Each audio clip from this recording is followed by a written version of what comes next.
பிரார்த்தனை, தியானம். பிரார்த்தனை என்பது ஒருவரிடம் கேட்பது, பகவானிடம் நமக்கு வாழ்க்கையில் என்ன தேவையோ கேட்பது.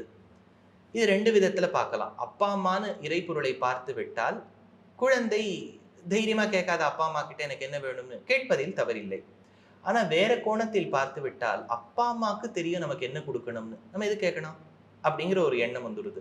பிரார்த்தனை செய்யலாம், பிரார்த்திக்கலாம்.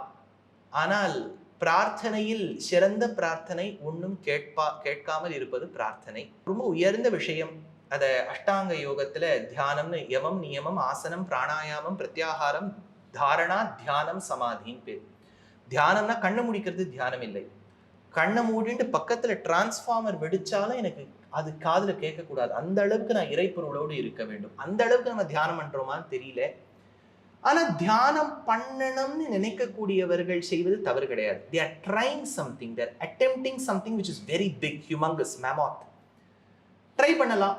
ஆனா சுலபமான தியானம் தேசிகன் சொல்றார், பகவத் தியான சோபானம். இறைப்பொருளை, ரங்கநாதனை கேசாதி பாதமாக பச்சை மாமலை போல் மேனி என்றும் பவளவாய் என்றும் கமல செங்கண் என்றும் பார்ப்பதுதான் தியானம். அந்த இறைப்பொருளை தலையிலேந்து கால் வரைக்கும் மனசுல வச்சுக்கோங்க.